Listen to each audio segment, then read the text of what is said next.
Good evening. I'd like to call this meeting to order. Secretary, please call the roll. Okay. Mrs. Galbraith? Present. Here.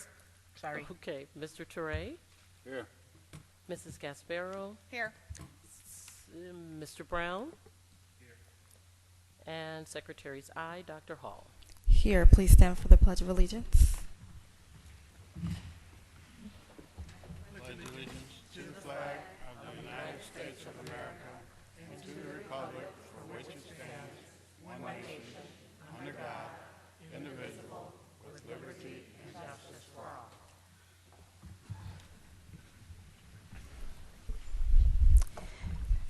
Thank you. We will now start our public comment portion of our board meeting.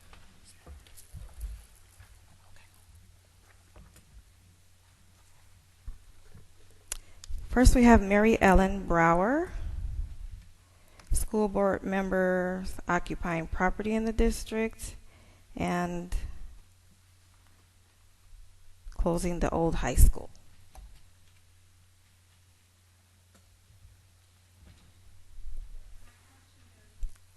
Do you want to come up Can you here? come to the microphone, please? I'm sorry.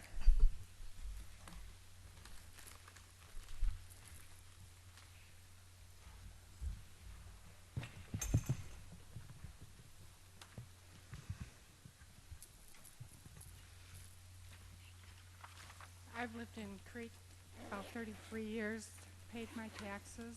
I'm and sorry. Let us get the Donald. We need the microphone up. Paid my taxes. I guess my question for what the school board is proposing, are you all residents in the Crete School District, and do you pay the taxes that you're proposing that we pay for future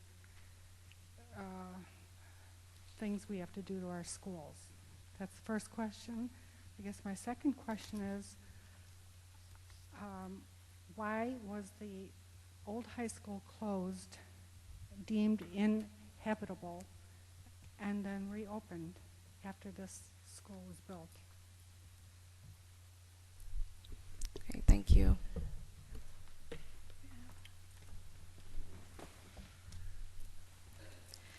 If you are, I'm sorry, let me just interject here. If you're unfamiliar with our public comment procedures, they're outlined on the back of your public comment form. We should have some more back there if you all need that information. So typically we do have our comments, people come and make comments, and we will get back with you with an answer. Ms. Brower, just wanted to make sure you were clear on that, and everyone else. Thank you.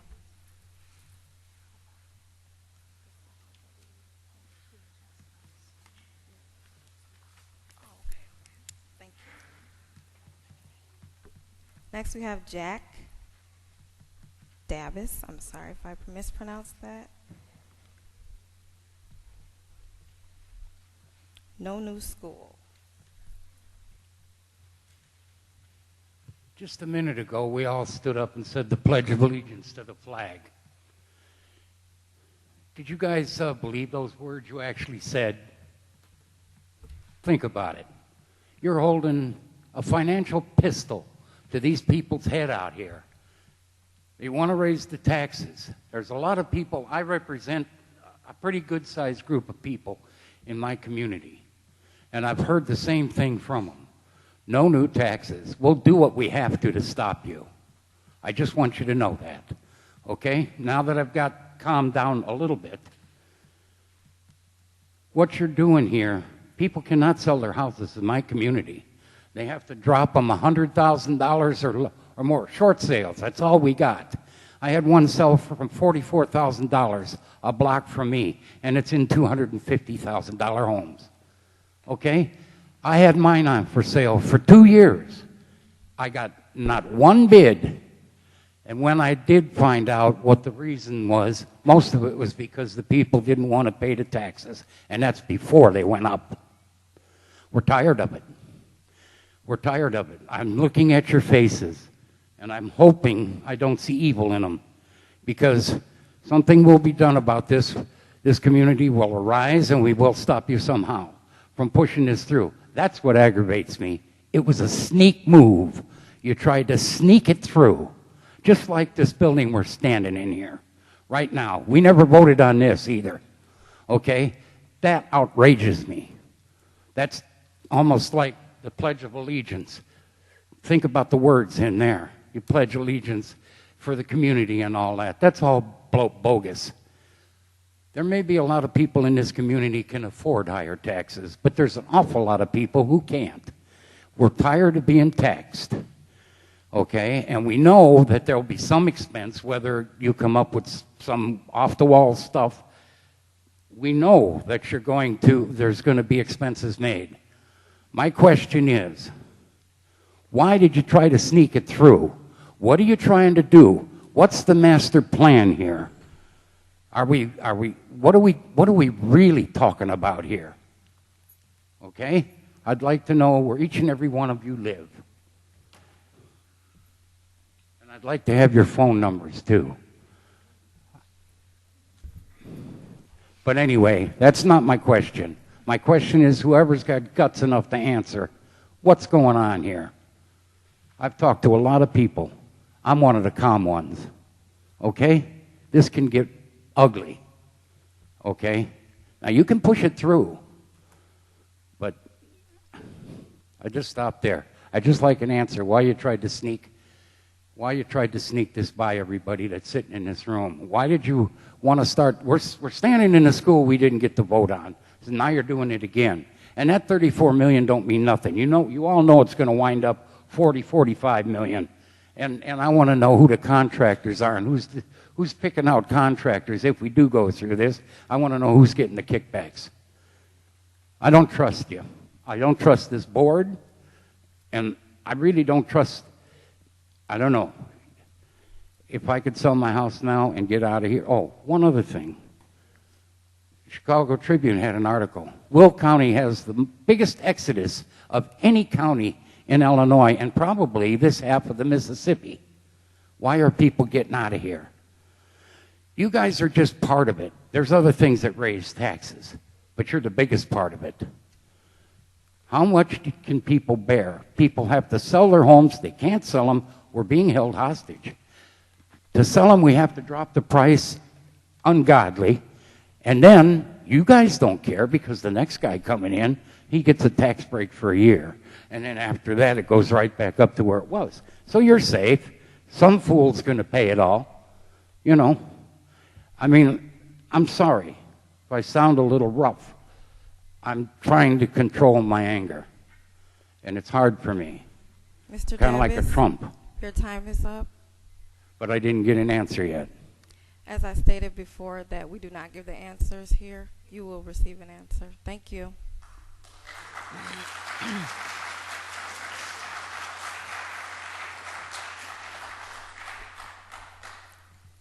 Next we have Michael Scrimenti, the new school.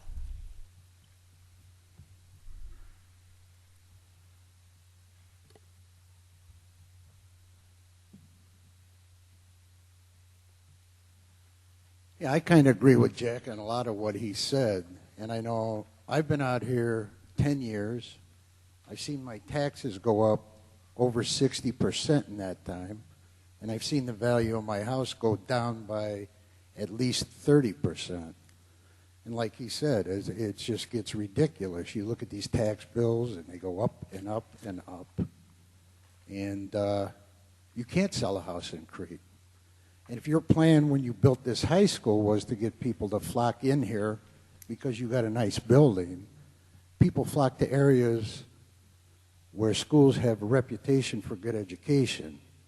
And I don't know about Will County in general because everybody seems to be flocking to New Lenox and Mokina in that area. But I live in the same area where Jack does, and I've got a foreclosure to the north of me. I got abandoned houses all around me. We had foreclosures that have been bought over there. But, you know, Kohl's is the only thing that went in over on 30 in Richton. That was supposed to be an entire plaza that went in there. But nobody seems to be wanting to come in to the Crete area. Everybody's moving away from the Crete area. And if the education doesn't get, if you don't get a reputation for having a good education, you're not going to get people to come in here. I don't have any children or grandchildren of school age. And most of the people, I see a lot of people here are elderly people. You know, there's no benefit for them.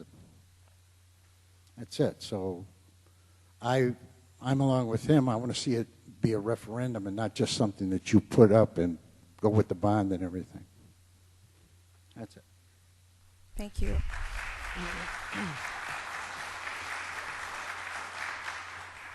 Randy and Marilyn Helmus. Funding of the new school.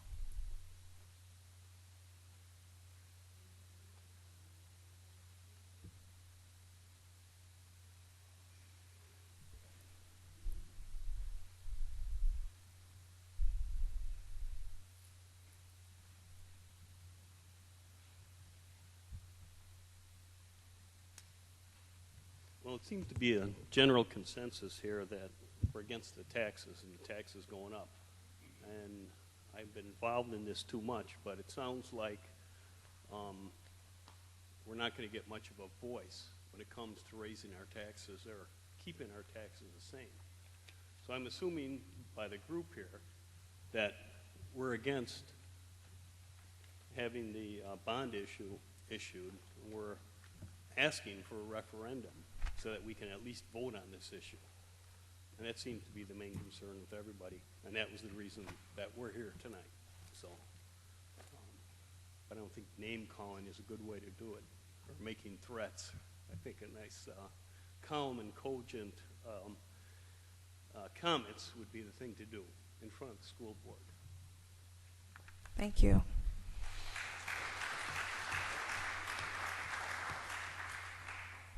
Joel Schulte.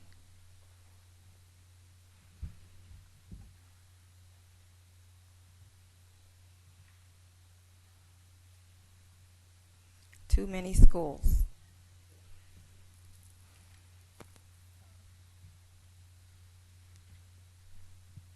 Property owner in Monee for 7 years, built a house off of Crete Monee Road. 2 questions. Number 1,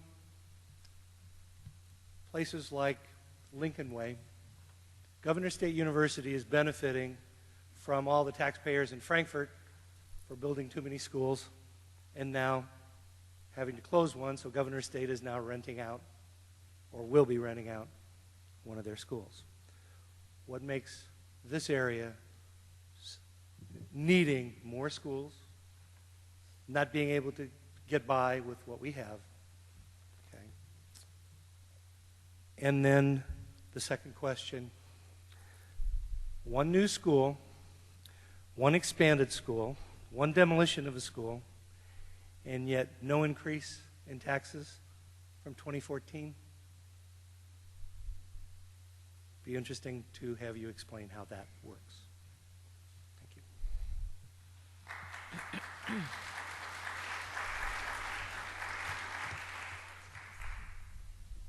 Thank you. Last, we have Doris Harmon Warren. Referendum question.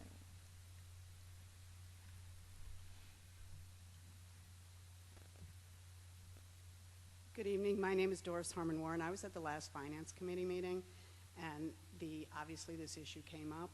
The public is interested in some kind of public meetings for this, and even at the meeting there was a threat made by one of the board members that if life safety issues weren't addressed, he would sue the school and the public. I really would like to get better answers about what's going on, a timetable, the actual costs, something that we can take and we can think about, and when we can decide whether we want this or not. I don't feel that's happening, and I don't like it. Thank you.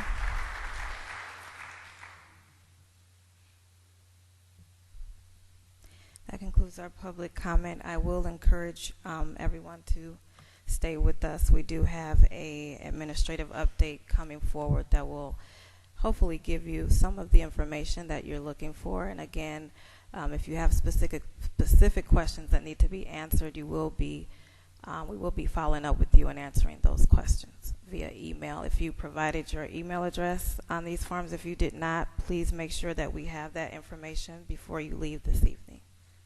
Thank you. Dr. Hall, would you please reiterate to the questions? Nevertheless, if one person asks the question, not just the person who asked the question will be answered. Every person will be answered in a on the internet format, so you all can see the same question asked and answered by this school district and from one voice. It is on our website. If you go to our website and it's under the Board of Education, we do list the questions that are asked at the board meetings as well as the answers. So you will be able to get the answers to all the questions that were asked this evening if you go on our website. I believe we do have one item of good news tonight. Yes, ma'am. The Executive Director of the Illinois Association of School Business Officials, Dr. Jacoby, would like to come and give us an award, I think, or some information and maybe a check. Thank you very much. It's a pleasure to be able to spend just a few minutes with you, and I thank you for this time this evening. The Illinois Association of School Business Officials is a statewide association, and folks who are committed to school business are part of our membership. And Dr. Williams has been on our board of directors, and I'm here tonight really to commend her, but also to thank you and commend you for your commitment to support her as she's served on a statewide board. That kind of commitment is not a small one, and she has done it very, very faithfully for the last 3 years. We're already at a point where we're missing her because she's finished her term, but I wanted to come this evening and say that she has served so well, and that reputation from your district has also entered into the school business profession, as she's brought her expertise, her knowledge, her capabilities to the table as we've planned and worked on making a better association for all school district members who are a part of it throughout the state. And what I know from my own experience is that when someone belongs and participates at this level, it's not just her own professional time, it's everyone's commitment to her. And so as a Board of Education and as administration, I'd like to thank you for being willing to let her serve in this capacity. She has made a considerable difference for us, and we thank you for that. And I do have a check. I'll give this to Ann. Our foundation, which is funded by individual member contributions, honors our outgoing directors with a check in the amount of $1,000 to a charity that she has so chosen. And so, Ann, if I could come over there and give this check to you, I would just consider that a great privilege.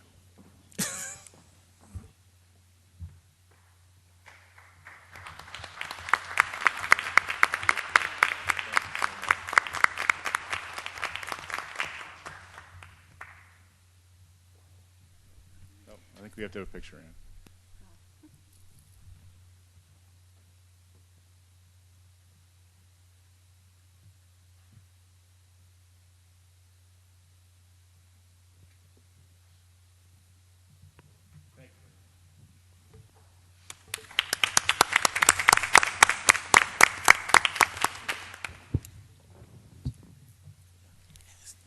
Dr. Williams, did you have a response? Anything you'd like to say? Congratulations. I don't want to start crying, so I'll just say thank you for your support as a school board and the administrative team for the time that I was out of the office last year, attending meetings and representing all school districts in the state on that board. So thank you for your support. Thank you. Moving forward to our administrative updates, I believe we're starting with curriculum tonight. So, Laura Hirsch, THS program.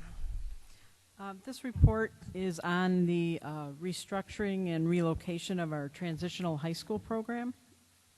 Currently, we have, for high school students who need to make up credits towards graduation, we have 3 options for that credit recovery.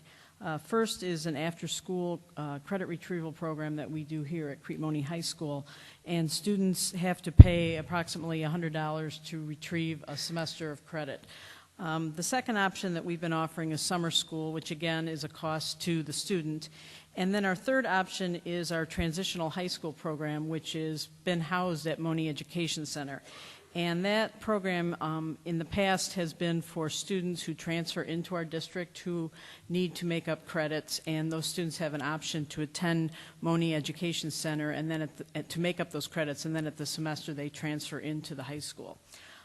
Currently that configuration has impacted our participation rates for credit retrieval because there's a cost to students, and sometimes it's the after-school piece or it's the location where students aren't actually at the high school itself.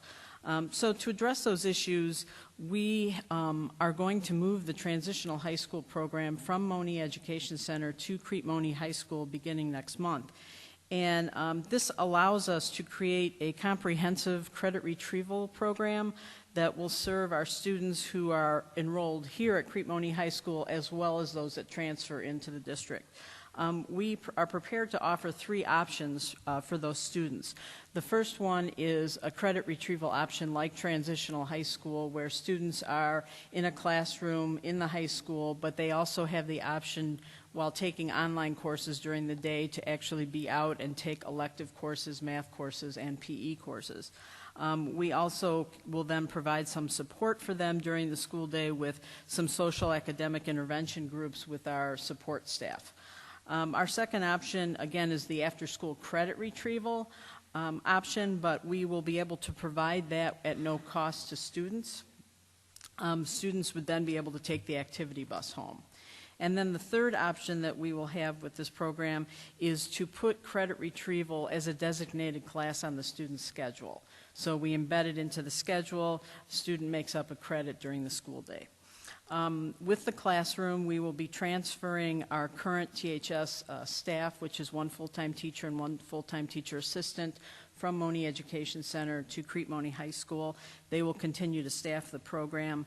And the other thing that we are preparing to do is to take the teacher schedule and adjust it so that the teacher starts later in the day and works through the after-school credit retrieval time, so that that teacher then is responsible for the entire program. Our teacher assistant will work the regular school day, and this allows that person to cover the classroom. So if we have students during the regular school day who have been absent and have perhaps missed a test and need to make up a test for their regular class, we have a location that they can go and then take their makeup test. So it gives us just another option too that allows us to help all students in the building. We will be offering our social, emotional, or social academic intervention groups during the THS teacher's lunch period. So that teacher will go to lunch. We'll bring in our social worker or other staff member during that time to run our support groups for our students. And we will also then look at credits earned, the age of the student, and how many credits they need to retrieve, in addition to early identification of students in like freshman year who maybe have missed a credit right off the bat, and we can get them in and get those made up. So the high school team has worked really hard to come up with this plan. I think it offers us a lot of options for all students, and the expected impact here is that we increase our graduation rate, decrease the dropout rate, increase success for any fifth-year seniors that we have so that we get them to graduate, at the same time reduce the number of fifth-year seniors that we do have, and also to work on social and academic intervention that will decrease disciplinary referrals. Thank you. Any comments or questions by board members? I have a couple of questions. Surprise, right? Okay. When we put originally, this is Canada, Monica, and to Laura, the students over in MEC to retrieve it, it was for the credit retrieval. It was to eliminate distractions and give them more concentrated time to study and get these credits. Is that incorrect, or is that the reason we put them there? For the THS program, when it was originally developed, it was placed at MEC so that the students were off-site from the high school. I don't know that it was necessarily with the design in mind that they would have less distractions. It was just to have it separate from the high school because they were entering the district late. We have since seen that when they attempt to do that transition back to the high school after the semester, because it is a semester-only program, the adjustment, there are some struggles there for some of the students because they're so isolated. They then attempt to transition the second semester, and they don't have the same experiences that they did while they were in the credit retrieval program off-site. Okay, and my second question is, how are we going to interface the athletics with the students that are in this retrieval program? Part of participating in athletics is being up to speed in your grades and your credits, right? Mm-hmm. So who is going to monitor and keep track of these students, making sure that they're up to speed and on task, and their grades are sufficient for them to participate in the athletics in the high school? Have you talked about that? Well, actually, at the back of the room, you see Dr. Harden say, me, and I think he's heading to the microphone. He'd be glad to give you additional explanation. Hi, Dr. Harden. Good evening, everyone. Mr. Trade, just a very fast answer to your question. It's twofold. Yes, those students will be allowed to participate as long as they are eligible. With athletics and considering the very nature of this program, a lot of these students are in a retrieval situation. They will not be academically eligible. Once we get them eligible and move them into the general body of students, into the general population of students, absolutely without a problem we'll get them in. But any student who is academically eligible to play, participate, and willing to participate in a club or organization, we will have opportunities for them as well. Okay, I just want to make sure, I love athletics. My three sons played here in multi-sports. They went to college and played football, and thank God for my pocketbook and their ability. But, the first and foremost thing is that we got to bring them on task, and they need to be, they're up to standards in education. And Yes, I want to ask you and task you to make sure that they don't fall through the cracks, and that these young men and women are up to speed before we put them on the athletic teams. And Absolutely. okay. We want to be able to keep our eyes and a hand on them and in their academic progress because they're students first. So we're going to make sure of that. I agree. Yes, sir. Thank you. Thank you. CMHS late. I have a couple questions. How is a 5:15 end time going to affect a teacher under? We're sorry. So how is a 5:15 end time going to affect a teacher and with their collective bargaining agreement? Well, currently, teachers work a 7.5-hour workday, and we're proposing to shift that so they start later in the morning, so it's still that same 7.5-hour period. And I know Mr. Neal and Mrs. Bragg have been having some meetings to discuss that. And I don't know, Mr. Neal, if you have an update or... Well, not much to update. We're just working out a memorandum of understanding or a memorandum of agreement so that we can make that happen. Okay, and with periods 1 and 2 being for makeup testing, what happens to those students if they don't have a makeup test to do? What are they doing during that time? Well, the students at the credit retrieval students at that time will be scheduled into PE. So Okay. they'll be out, and that will leave our teacher assistant there to handle makeup testing in a room where but those students will not be in there at that time. So there's not going to be students just sitting in a classroom No. with nothing to do if they don't have a makeup test? Correct. Okay, and I know we talked about this at our meeting, but how does this early Tuesdays affect this program, early out Tuesdays? Well, the programs will just run, the periods will run the same as whatever the school day is. And then... Even the after-school part? Yes, we still will Yes, have that is correct. After school. Yes. Yes. Okay, thank you.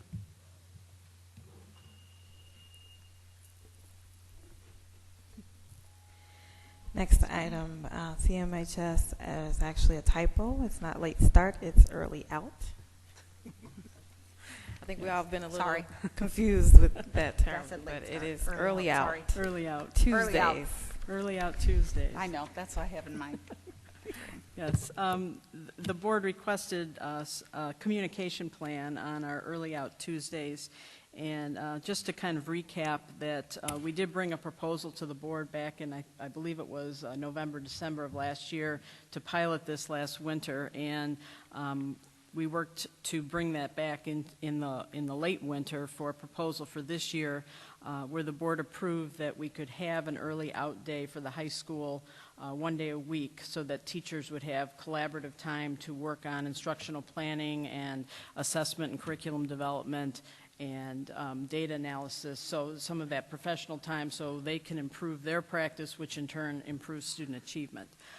So we did set aside Tuesdays for this day, and the calendar worked out quite nicely because it's every Tuesday. We're not off on Tuesdays at all, so it's every week on Tuesday. And the board requested that I bring tonight a communication plan, and Dr. Harden and Mrs. Nash and Mrs. Spence and I have been working on the communication plan for this.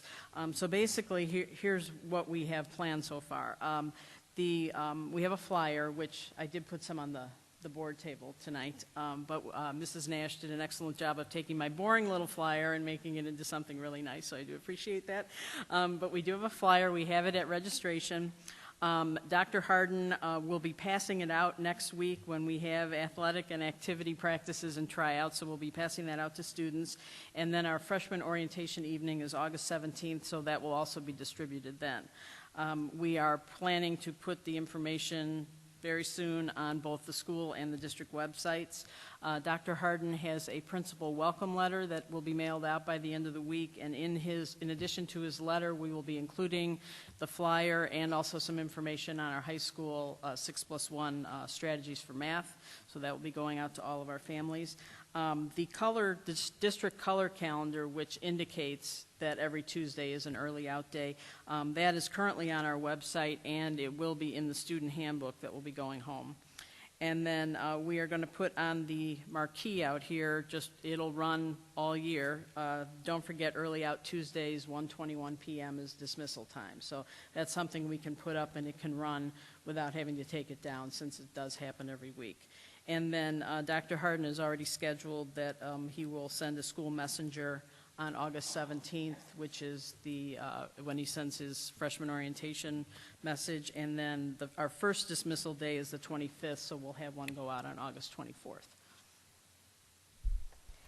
Thank you very much. I will say that I know I was really pushing to make sure our parents know about this, especially when it's such a big change. We need to make sure that our parents know about it.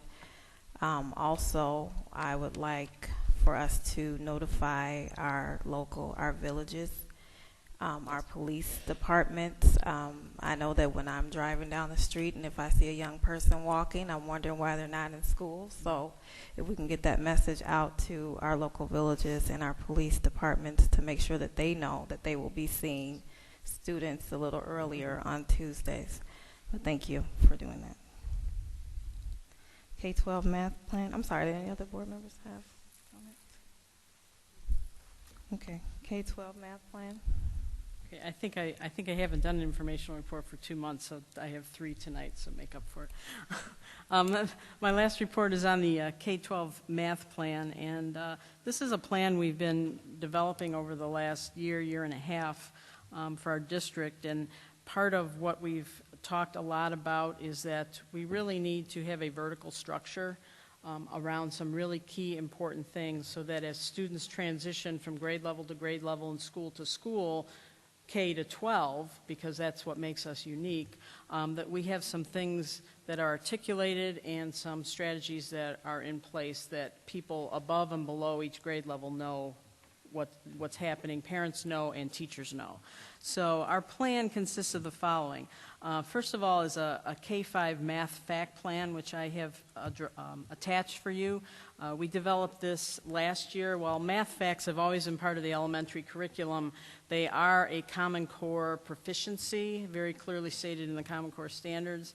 And with Bill Hanlon's help, we have articulated for our elementary teachers not only which facts, which the standards identify, which facts need to be mastered at which grade level, but which strategies to learn those facts are going to be taught at which grade level, K through 2.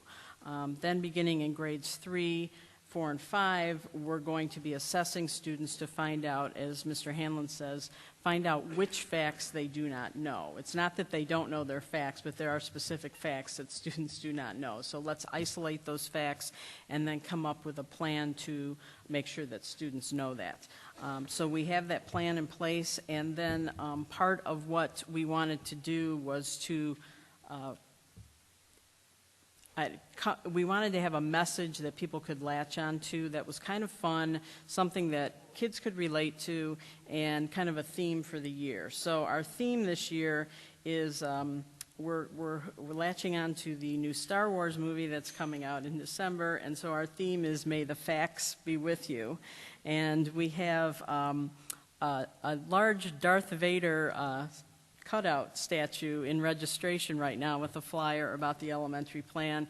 And I also have a photograph of Mrs. Sanders and our superintendent standing by Darth Vader. They look great. And Darth looks good too. But that's just a way to promote a theme and get kids excited about it. And our plan is also to put these large cutout figures at our elementary schools so that when kids do demonstrate proficiency, they can have their picture taken with the figure and we can celebrate and recognize their achievement. The next piece to the plan is for grades 6 through 12, and that is really around the 6+1 strategies for success in math, and those are the strategies that Bill Hanlon has been working with our teachers on for the last 3 years. That is also attached, and we do have posters and a handout at registration, and those will be going to the schools as well, so those things will be getting out to parents. Mr. Hanlon has been very diligent in his message with our teachers, and they have been putting into practice what he has been teaching them, and we just want to make sure that it's articulated and everybody knows what is going on with that. The next piece to the plan is math professional development, and that again is Mr. Hanlon. This year will be teaching a course for our math teachers in grades 3 through 12. Not all of, high school math teachers are masters of their content area, but in elementary school, teachers are generalists and they do not always have a strong math background. So the purpose of this course is to teach teachers more about math, especially those elementary and middle school teachers, and also to help them understand what they teach and how it connects to what's coming later, and for our upper grade teachers to teach them how what they're teaching, where it comes from, so that we can link content, and so if a student is having difficulty, we know where to start to bring them forward. So I think his course will be very interesting, and we've had a lot of interest expressed in that. The next piece to the professional development is continued math instructional coaching with Mr. Hanlon. We are expanding his role down to 5th grade this year, so he'll be going to our elementary schools and working with our 5th grade teachers.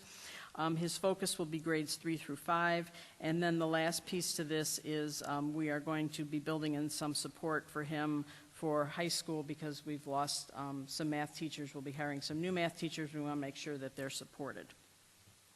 The next piece to the plan is a classroom walkthrough tool around the 6+1 strategies.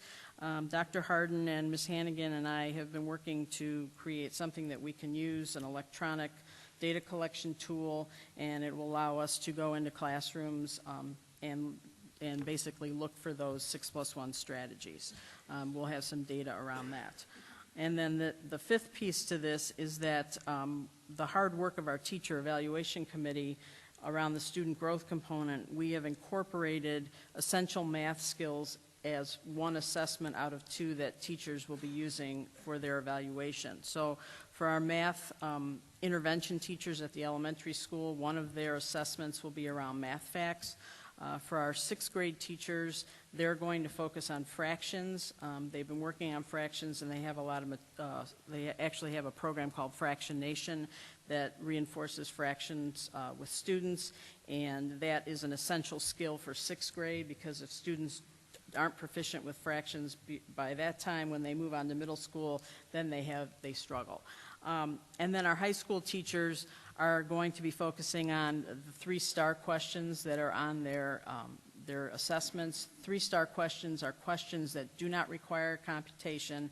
They're basically essential skills or formulas that students must know in order to be successful on the rest of the tests. So we've managed to bring those essential skills into our teacher evaluation model. We will continue with our parent nights at each school with Mr. Hanlon. And then we will be putting out all of our documents around the 6+1 strategies and the elementary math fact plan. Like I said, we have things here at registration. We'll be adding information to the websites, making sure that we have things that are visible in all of the schools. I will be asking our principals to put things in newsletters. Teachers, especially at grades 6 through 12, they did this last year, they had a letter that went out to parents at the beginning of the year. We're asking them to discuss the grade appropriate plan at their parent conferences, and then included in their syllabus, and at the high school it should be on their Moodle pages. So that is how the math fact plan will be communicated. Thank you. I have a couple of questions. Sure. This framework has a lot of necessary components, and I believe it was thoroughly thought out, and it meets a lot of the needs that we have. But I would like to also ask, I know we're doing math parent nights at school, but are there any types of initiatives to do some strategies at home when we have these math parent nights at the schools? Are we giving parents tools to then take home to work with their child at home with these these changes? I know that we do have the new learning standards, we have the Common Core standards, the kids test for kindergarten that's based off of these standards, or they're incorporated. Some of them are incorporated. It's more of a data collection piece test than a test. You're collecting data on assessments that you're using and reporting them in the kids tool. Okay. So I'd just like to suggest possibly coming up with some activities or some strategies that parents can use at home. Sure. I know a lot of families are downloading math apps. Our students are using a lot of technology. We're bringing a lot of technology into our buildings. So they're at home and they're on their iPads and cell phones. Why not, be on a math app? So if we have any information on those, as well as other possible, I see you have websites under here. So getting our parents just a list of tools, a list of resources in which they can help their children at home. Okay. Laura, I have a question. The Common Core mostly is geared towards student growth and is kind of state-driven, per se. No Child Left Behind kind of faded away in 2014, more federal-driven mandate. So I just heard the other day just little tips and pieces of it about the No Child Left Behind Act being resurrected in some capacity. So have you heard anything on that at all? Yeah. We're putting a lot of energy. The federal government has been working on what they're now calling the Every Child Achieves Act. Okay. It'll have a new acronym. And right now, based on what I read last, is that there's a version of the new legislation in the Senate and a version in the House, and now they're going to get together and wheel and deal and negotiate on what's going to appear in the final piece of legislation. Would that possibly affect the way we are trying to do business? Or should we just stay the course? It could. There's a lot of discussion right now over assessments, reducing assessments, and accountability, and whether we need, a high level of accountability, or whether testing should not take such a prominent role in accountability. And there, whenever that piece of legislation is finalized, then the impact it will have will be felt at the state level, and then the state will respond down to the districts, and then we will go forward with whatever the new law says. Okay, could you keep the board abreast Sure. on just where we are with the federal portion of education? Okay. Sure I thing. believe the Senate's version passed the Senate. I believe their version passed. I think they passed their own, and now they have to. One part of that, you can correct me if I'm wrong, I think was to initiate funding for charter schools. I believe it's a part of the bill, and we know how our governor feels about charter schools as well. And there's been the issue with the Charter School Commission, and it's a lot of talk about charter schools as well. So that is something to keep an eye on. I know as local boards now retain control on whether a charter school can come into a district. The Charter School Commission was created to kind of be that in-between, but now it's gone back to the local board. So that's a piece just to let everybody know that even on the federal level, they're looking at funding charter schools. Laura, go ahead. Okay, so my question is more to the local piece with Mr. Hanlon. It seems like there's a lot of emphasis with regard to his role in this plan. So I'm curious to know, besides him, because are we relying heavily on his process? I want to know is there something team handling? Because it's troubled me for some time, again, his ability to reach the masses, and we have a tremendous deficit in math, and from my personal opinion, as well as obvious, not necessarily enough interventions to bridge this gap. So tell me, and I hear you saying that the teachers will have this professional development, which I know they've had professional development from him before. We discussed the idea that we have to get everybody on board with this process, or his process, if you will. So I obviously want to know, have we determined through data where this has shown tremendous success so that we continue in this path? I was listening to Dr. Hall speak of the items or resources that might go home to parents. So I've been in many of his workshops, and he certainly suggests his website, and he gives out little handouts at the workshop. But I'm troubled because we still have, how many days a week or month do we have him? Do we have something like, or could we possibly enact Bill Hanlon when he's not, or 101 when he's not here? Because we need to get more bang for our buck where this particular person, or one person, I can't imagine just one person being able to implement and make sure that all of these things are infused and is a success. So do you have any data with his tenure that shows that we have made great strides with the success ratio that he suggests? Well, I think, and we had this discussion earlier in the year at our Ed Committee meeting, I think the high school has had him the longest. And part of what, Bill he's a master teacher, and he knows his content. And I don't believe that we have any math teacher in this district that knows math content like he does.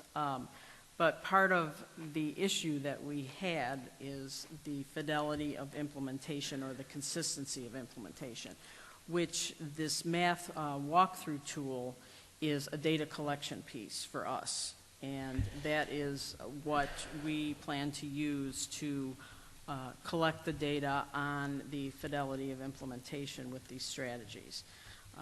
So as far as data right now, I know when Mr. Hanlon, the first year that he was working here, our DF rate in high school math courses dropped significantly.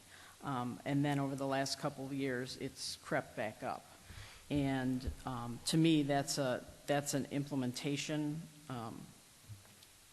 could be an implementation issue. It's something certainly to keep an eye on and collect data, which is why we've developed this, this data collection piece. The thing about bringing him down to grade 5 is that if students, what I like about his system is it's simple, it makes sense, and if we can get it down to grade 5, now we've touched elementary, middle, and high school, so that as students move through our system, there are expectations. So students know what to expect. They know what their tests will look like. They know what their instruction will look like. They learn how to take notes. It creates a system for them to move through, as opposed to going from teacher to teacher and having each teacher doing something different. It's a structure. As far as professional development outside of Bill Hanlon, we have done professional development, other math professional development, especially at the elementary level. We've sent teachers out to be trained on guided math. We've done a train-the-trainer model. Those teachers have come back and trained our elementary teachers on that. Our math intervention teachers that we now have at 2 schools are doing professional development in their buildings, and they've started doing some outreach to the other elementary schools. So I wouldn't say that Mr. Hanlon is the only math professional development that we're doing, but he provides us with a structure I think will help make our students successful, because we can do it in a vertical way. Okay, you know, I'm not, all I'm going to say to you where that's concerned, if we provide a structure and they go out and get professional development from other entities, but the structure is set in place the way he presents it. So that's apparently our motto or our mode. We want people to utilize that foundation for their resources. But, and then I heard you maybe answer the question with regard to now with the guided walkthroughs, you're going to have, now that'll allow you to have rather maybe more data that shows, because how long has he's been here 2-3 years? 3 years? He's been here 3 at the high school. He's done about 1.5 years at the 6-8 level. Okay.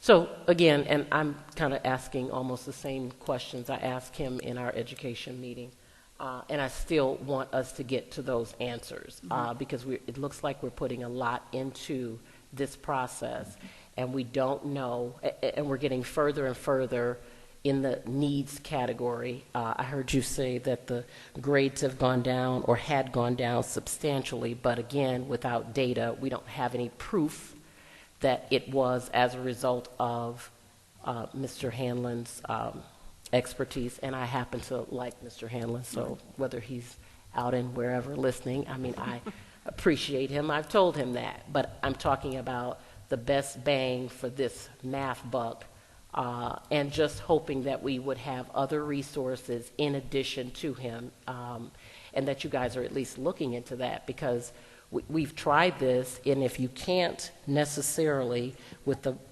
math walkthroughs, create the measure of fidelity that is required, we're still not going to get what we are paying for.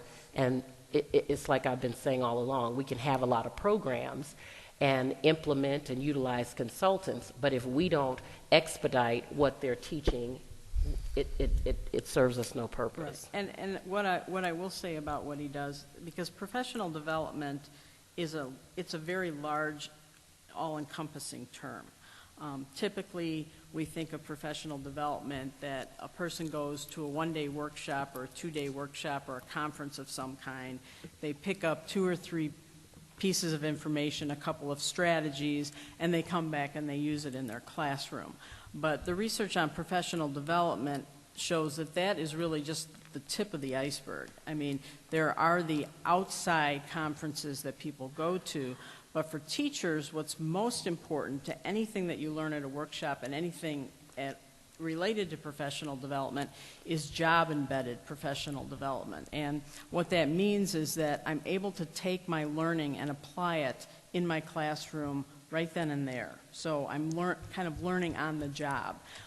The research, if you look at it, it says if you go to a workshop and you pick up a couple of pieces of information, a couple of strategies, and you come back to your classroom. If you do not have support to implement that, only 10% of people will ever use anything they got at a workshop, which is why people like Mr. Hanlon, who is basically serving as a math coach for us, we have literacy coaches in all of our elementary schools. They're doing job-embedded professional development for our teachers. So, you know, I'm able to apply things with my students on the spot, with my PD person right there giving me support and feedback. And that's really what the role that he's fulfilling for us is. He's going in and he's working with those teachers, with their students, you know, right there on the job. Which is why, you know, his help is it's successful. That model is successful.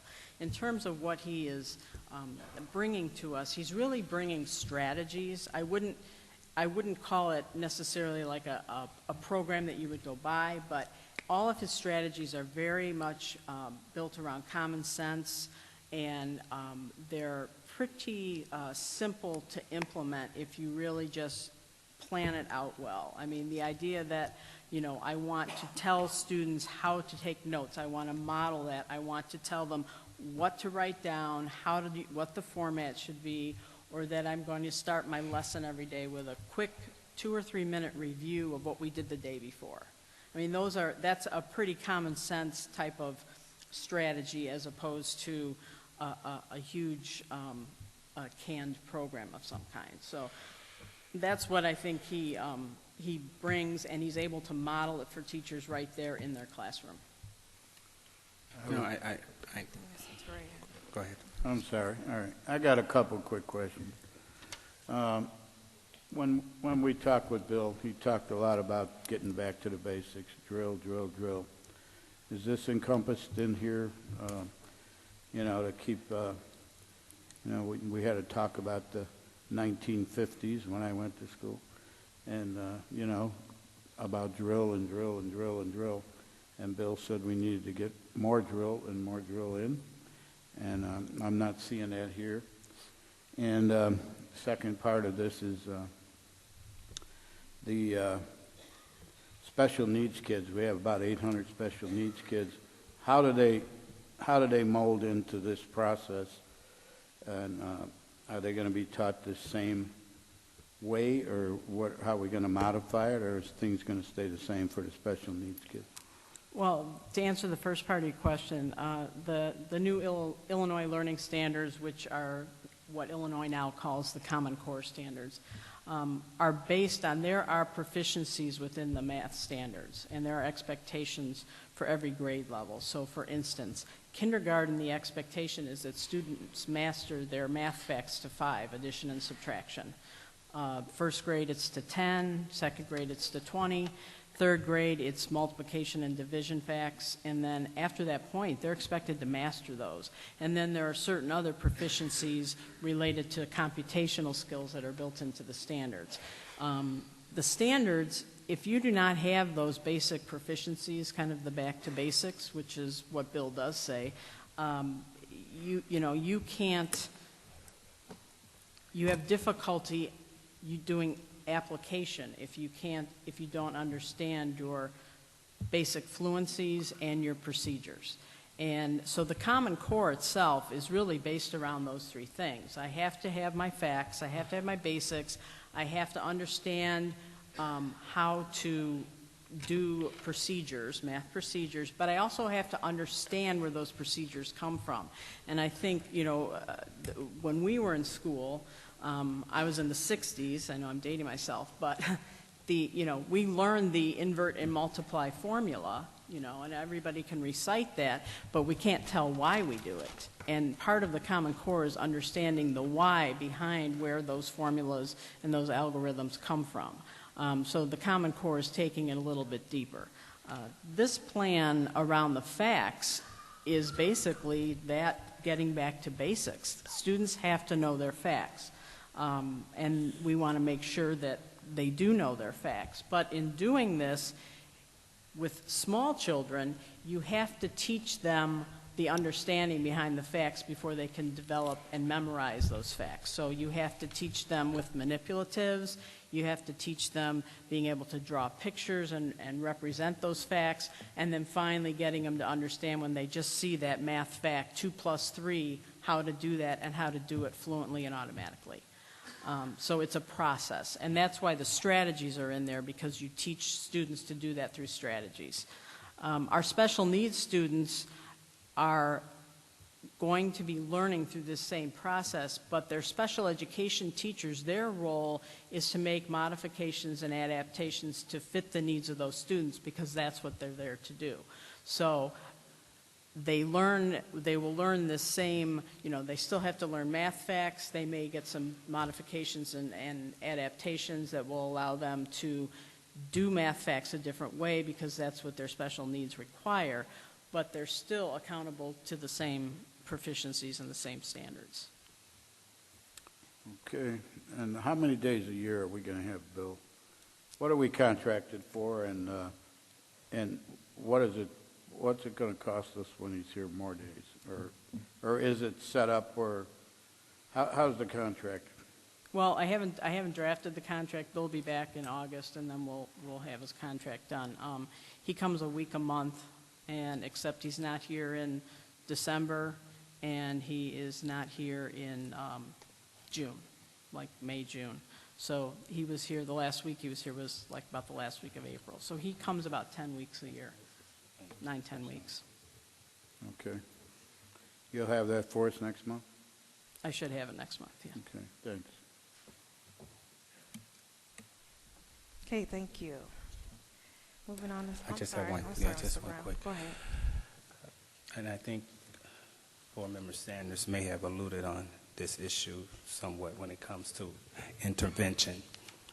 So we had last year report on the status of our students as it relates to their grades, specifically math and I believe English as well. And we had the first semester status report. So I would just like to see an earlier status report so we can ensure ourselves that we have the proper intervention often. So by earlier, you mean? I'm not sure the frequency, but I just can't see waiting a whole semester to find out that 25 to 40% of the students are subpar, being a C or less, or F's and D's. It's just too hard to recover, in my opinion. So I would think you guys are the professionals, you're the teachers, that you know when a kid is struggling early, first week of school, second week of school, and I think we need to put the proper intervention in. I think we need to start the school year, and I think I'll throw this on our superintendent and let it filter down to his administrative team, that we have to promote math as top on the agenda. You know, seeing those grades is just unacceptable that we continue down that path. So we have to promote it early and get the parents buy-in. I like the strategies that you have here, Laura, but we can strategize to death if we're not monitoring, measuring, and ensuring that these young kids are getting what they need. I agree. We, Dr. Harden, our principals, we've looked very hard at bringing pieces together to make sure that we are checking on our students more often, that not only we're checking on the students and monitoring them, we're also monitoring, as Laura was alluding to, by walking around and through the classrooms to make sure that this handling math stuff is being done with fidelity. We're going to not only make sure it's done with fidelity, we're going to take data on it with fidelity. We're going to watch our kids. We're going to make sure our teachers are going through this, and then we're going to see how well we do. And if it's not going well, we'll look for the next strategy to help improve it. We're not going to let our kids fail. That's our focus. They're going to be successful because we're here to support them. Agreed. Just one final note, at least in regard to the dates that Bill isn't here. You said May, June, and December, which, am I right? And so I just want to clarify, because I know we have finals, and I'm hoping that obviously the work that's been done during the course of the year will mitigate his absence. But when you do strategize or whatever supplements you guys are looking into, and even down to Mr. Brown's point, the progress reports, we need to be mindful that those are critical time frames that we have that we don't have anything in place. And I know years ago we had something, I can't remember the specifics, but something that was enacted briefly to help facilitate success during and around finals and things, because we're dealing with, of course, like you mentioned earlier, seniors who are fifth year, and they're depending upon some math class, and not just math, but classes in general, but we're on math. I don't think we can go 3 months out of the year, so if Bill isn't here during those periods, what is being done during those periods, because those particular months appear to be some of our more crisis type months. Would you? Well, he's basically working with teachers, and so when he's not here, and I have his dates. He and I sat down and we sketched out the dates, so I can put the dates in the FYI for next week so that you have them. He's here late November, and he comes back in January. And I think more what you're asking for is what are we doing to support students during finals during that time with our teachers and our interventions, and what can we provide those students to make sure that they're successful toward the end of each semester, after kind of the work has been done during the semester, because that's when Bill is not here as we approach finals for both semesters is basically what it is. But that's certainly a conversation I can have with him, and I know Dr. Harden, in fact, we had a conversation today a little bit about final exams, so we'll certainly talk more about supports that we can put in place. I know several years ago we actually set up for our freshmen some support right before finals to teach them how to study for final exams, in their first year at the high school. So I think that's something we can also revisit. Okay. Before we move forward, I just want to let the board know that I did request from Ms. Hirsch that we be giving regular updates on our local assessments, our district assessments. We do test our students on a district level. I know we have step tests and study island, and we get our NWEA results and all of that, and I think it's important for us to also be seeing that information.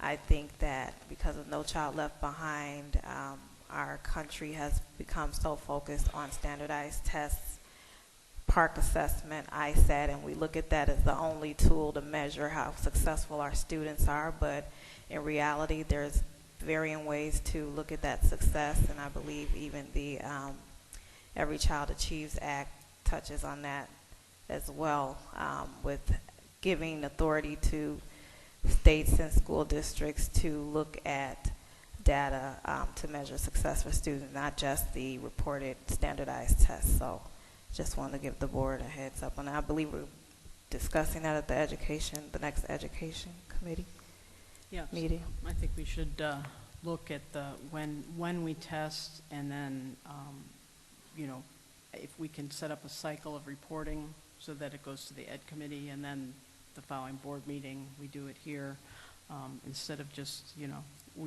we used to just do it one time and do the academic report, and it was a lot of information. I think if we can be more strategic and set up a cycle of reporting, then we'll have ongoing data reports related to our district assessments. I think that'd be And it's great. good for our public to know too, because a lot of times, they just hear about the standardized test, and they publish these scores, and then we take these percentages and we run with it, and we say this, and that, but there's a bigger picture to educating students. So I think it's very important to look at multiple assessments to determine if our students are being successful.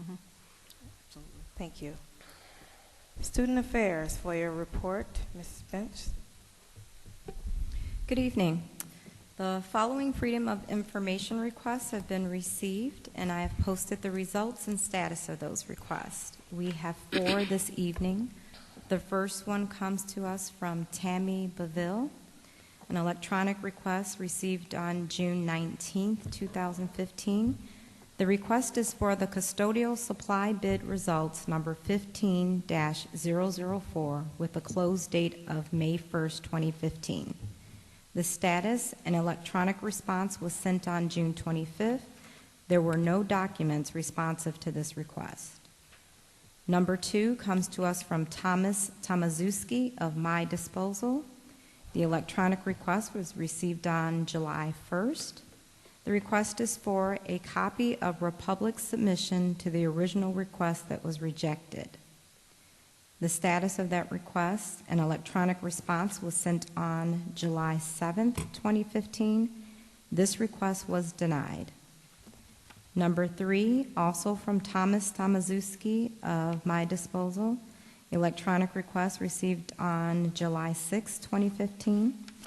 The request is for a copy of the Republic's bid submission for last year, 2014.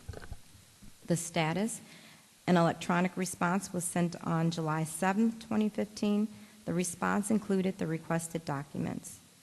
Our last request comes to us again from Tammy Beville. Electronic request received on June 25th.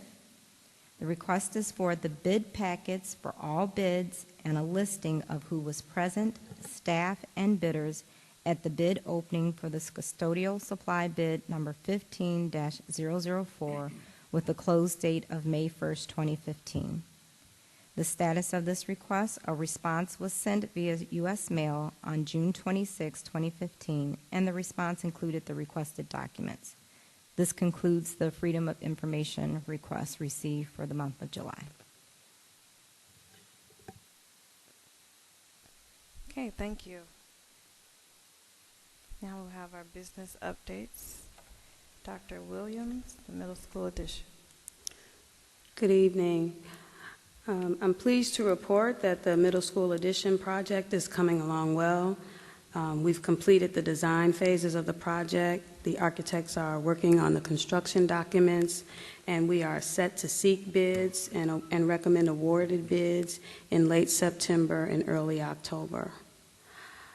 I think it's worth noting that the administration and the finance committee are working diligently to keep the cost associated with this project in line with the original projections, as well as to keep the cost for the international baccalaureate programming implementation to a minimum. I'd be happy to address any questions from the board regarding this at this time.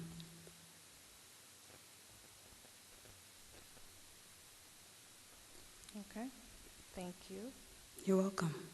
All righty, financing the facilities master plan. Yes, financing the facilities master plan. In an effort to ensure that the community has a clear understanding of the facilities master plan and the funding associated with the first phases of the plan, I'd like to take a few moments to review the facts as they stand today. Community input was received on the plan prior to the arrival of the current administration. As you may recall, the Board of Education approved a facility master plan that addresses the district's long-term facility needs. During the October 2014 board meeting, the plan was approved unanimously by the Board of Education with the 6-0 vote. The board-approved plan will provide the following benefits to all of our communities. It will create an enhanced, more efficient learning environment for all students. It will provide enhanced educational opportunities by creating a middle school international baccalaureate program and by providing technology upgrades in all of our elementary school buildings. It will reduce the number of educational transitions for all students, which research shows has had a positive impact on student learning outcomes. The plan will also create operational efficiencies to help stabilize the district's financial condition. Lastly, the plan will eliminate the need to spend more than $30 million in repairs to the 3 aging buildings in question. Phases of the plan. The Facility Master Plan is a 10-year plan.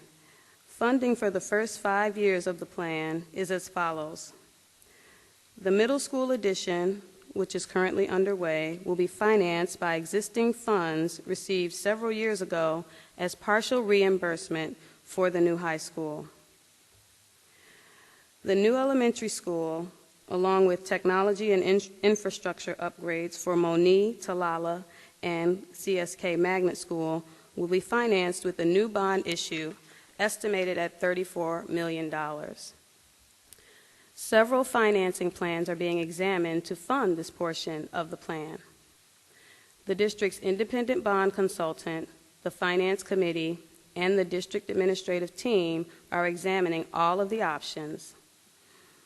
Several options were discussed at a recent finance committee meeting. The district will continue to assess the optimal financing plan for this portion of the facility master plan by working closely with the new district architect on the project cost and assessing the qualified school construction bond program, which could potentially provide significant savings to the district and its taxpayers. Additional information will be provided at the next finance committee meeting. There was also a handout passed out earlier this evening, and the information in the handout will be placed on our website for everyone to view. The financial impact, the last piece, is the financial impact to taxpayers. First of all, the financial plan will actually lower the annual bond fund levy over the next 8 years. The levy, as it stands today, is scheduled to increase 6% annually over the next 8 years. The plan stabilizes that through the life of the new bond issue. This means that our taxpayers will not see increased taxes associated with this plan in the next 8 years or even in the next 20 years. I'd be happy to address any questions from the board regarding this report at this time. Yeah, I got a couple of questions, just clarification. I want the audience to know. This plan that we're talking about, although it smooths out the taxes to the level that it is now, it gives us an extra 10 years of tax liability. Is that correct? For a total of 20, where we could possibly be out of debt in another 9? It does extend the debt obligation over a longer period, yes. Okay, and it's going to cost the taxpayers $34 million approximately over the next 20 years, correct? There's a bond issue, a planned bond issue estimated at $34 million. Okay, and what is the interest on this? We have not finalized any plan, so I can't give you an interest rate as it stands right now. We're looking at all of the options to determine which option is in the best interest of the district and its taxpayers.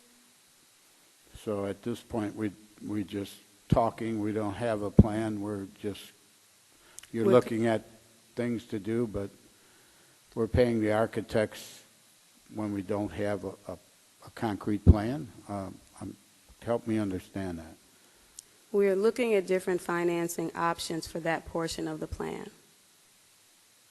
Okay, we want to ensure that we have the best option available at the time. Okay, so But how this does is- I know we're paying the yeah, architects for the clarity. middle school, correct? Yes. And that money's coming out of the funds we got from the high school, I understand that. That's money that's already in the bank, and we're going to pay them to put the addition on the middle school and close the 6th grade center and consolidate all the kids, 6th graders, into the middle school. I Yes. understand that one. Okay, so the architects are working on that, we're paying them for that. Yes. For the additional part of the plan, seeing we don't have a financing thing in place, are we incurring any debt to the architectural firm that we currently have at this point in time before we have a financing plan in place? Are we paying them to do anything with that? We're in the initial stages of design for the new elementary school. And as it relates to a plan, we have a plan to issue bonds estimated at $34 million. What type of bonds is what is not yet finalized. Okay, and if we do this, or when we do it, there will still be the option for the public to come up with 7.5% of registered voters to say, don't do this? If that is a requirement of the process, most certainly, Okay, but we don't know the process yet. because we don't know what type of bonds we're issuing yet. Okay. Do all bonds, all types require the input of the public? Do they have an opportunity, in other words, to say, I don't want this tax, I don't want to pay for this? Does a petition apply to all types of bonds or just certain types? Well, the Board of Education employed the services of an independent bond consultant that could probably speak more intelligently to all of the different types of bonds. But what I can tell you is that we will provide information as we receive it regarding all of the options that are being considered. Okay. And I guess my final thing is then that the original projection, with today being the date to announce it, tomorrow being the date where the petition could be started, et cetera, that's all on hold at this point in time until we know where we're going, correct? That was one option that was discussed at the finance meeting. We're still looking at all of our options. Okay. Well, that was put forth as the plan at the time because we were all given a sheet and this is how it's going to happen. And through January, I didn't get the impression that was one of the options. I got the impression this is the way we're going to go. Well, but we're not going that way now, right? That's not what I said, sir. Dr. Grossi reviewed several plans at the Finance Committee, one of which was qualified school construction bonds. That was discussed at length. So there was more than one plan discussed at that meeting, and as it stands right now, we're still considering all of the options associated with all of the plans. Okay. Thank you. You're welcome. For clarification, on a follow-up discussion we had on last month, the bottom line, because I think at issue is, and has been spoken consistently, this backdoor referendum discussion. At the end of the day, it's a terminology that is used widely. It's state, did I understand that correctly? State widely used referendum. We didn't make it up as a board. So, as I stated last month, taxpayers continue to have a voice and a right to have the opportunity to voice their concerns prior to any final decisions. If they decide that they don't want us selling the bonds, they have, 7.5, what's the percentage of, it doesn't matter.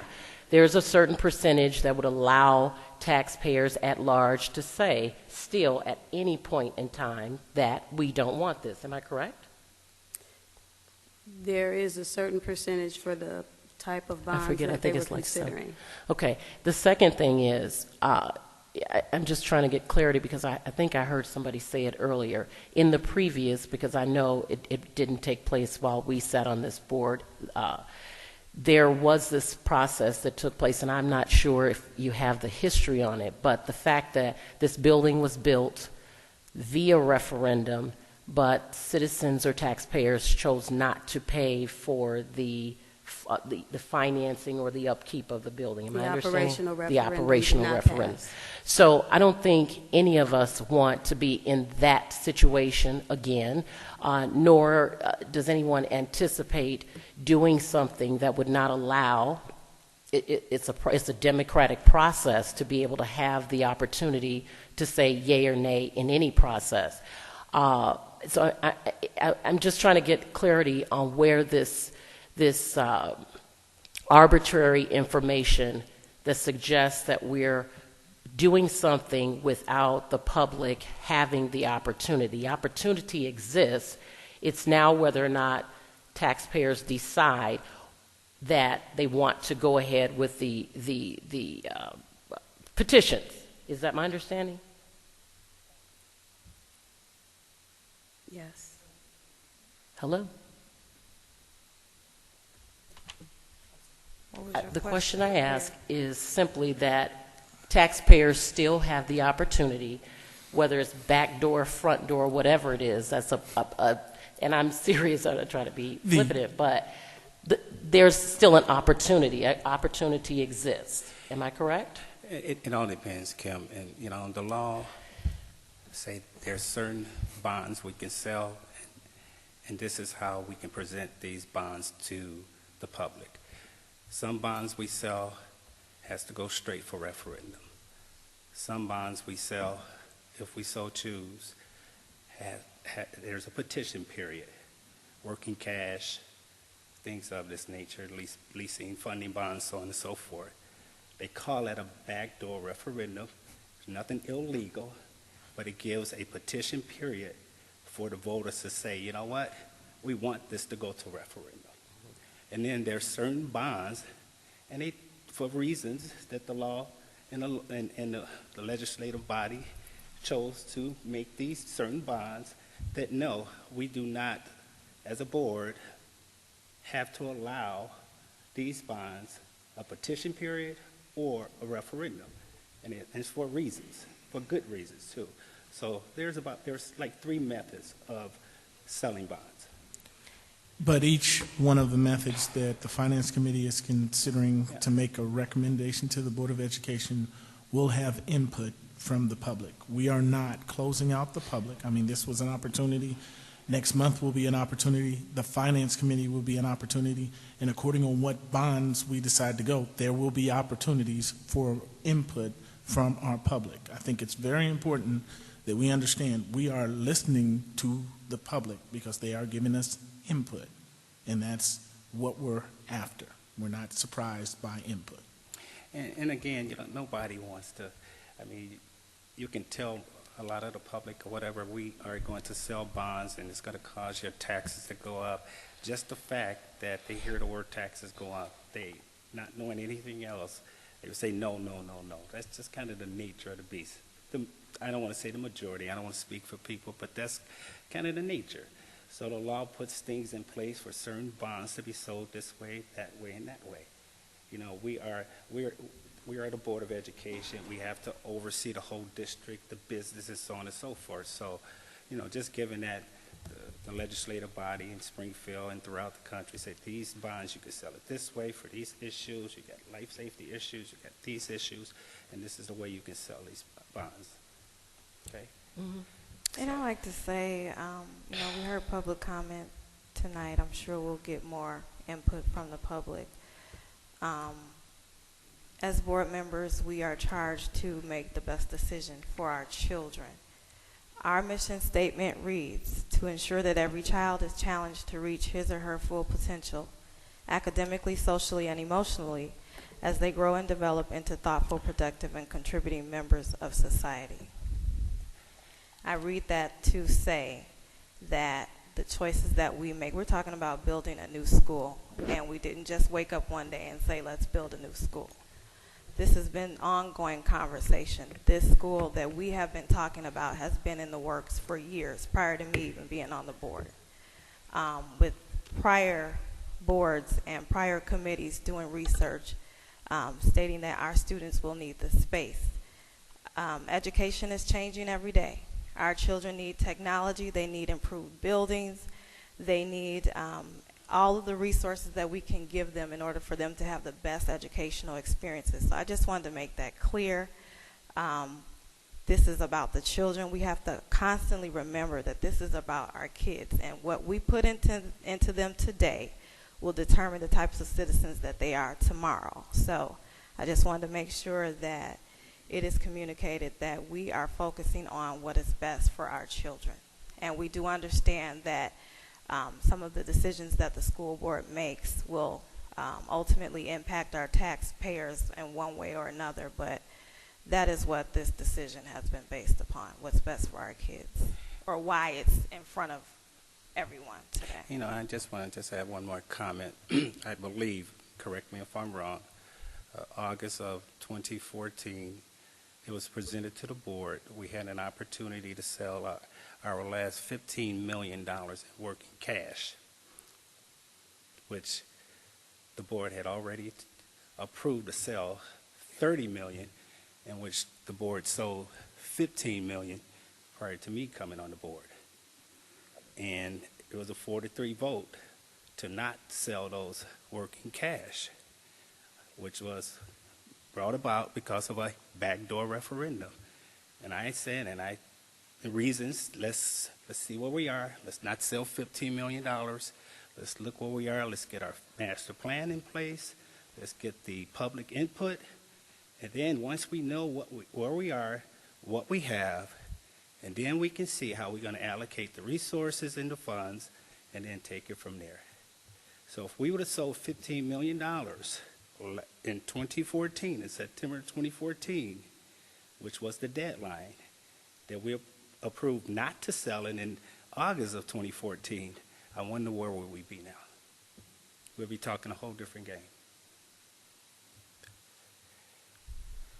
Okay.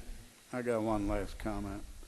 Yeah, we're here for the kids, and I agree with that statement that the children are important. They are the future of America, as cliche as that sounds. But I also am here for the community, and I was elected by the voters. I'm going to be your voice. We all are here for the community. I will do my best for you, and I will ensure that we have a community to send children to. If we keep doing this, spending money and raising taxes, we're not going to have anybody living here. That's a problem. So that's my personal opinion on it. And I like to say we were all elected by community members that felt that we best represented what's important to them. We represent the entire community, and again, we're doing what's best for our children, and that's what is expected from the public. And, just personally, the last thing I would want to see is my taxes go up. I think I pay about $11,000 a year, and I'm sure some of us pay more. That's the last thing I would want to see. That's why, being on this board for the last 4 years, anything that came my way that says we're going to raise taxes, I put the brakes on. Not if I had anything to do with it. But when you take yourself out of the equation and see what's best for the community, you have a different thought process. And I will absorb costs on the behalf of the district personally to have a better school district, to have a better learning process if I have to spend more money personally.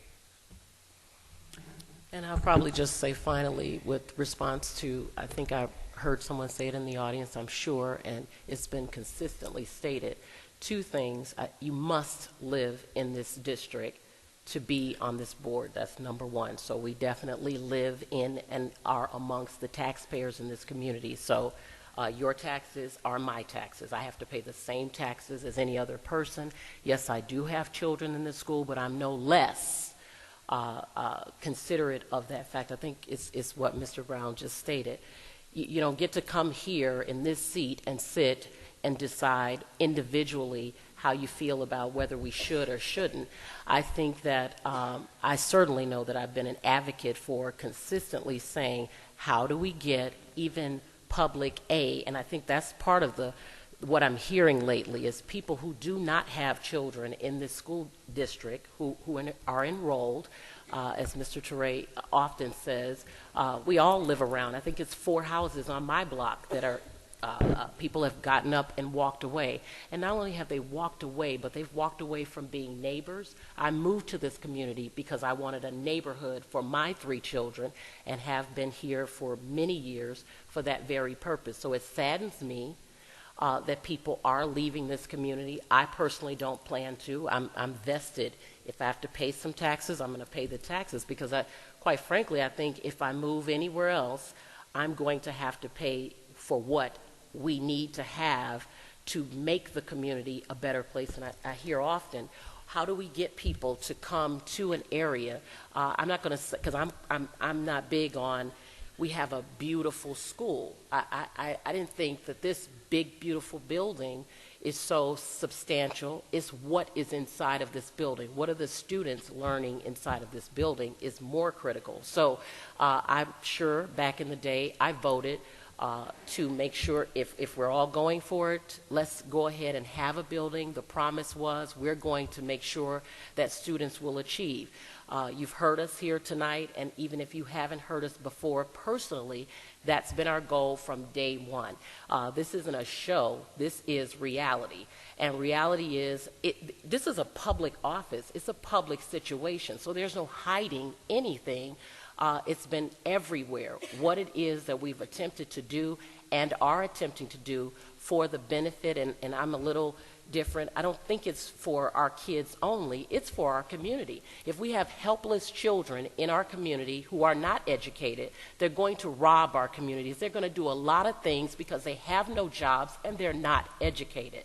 So I think we all have to take a vested interest in the education and even the educational institutions around us. We can't have dilapidated buildings.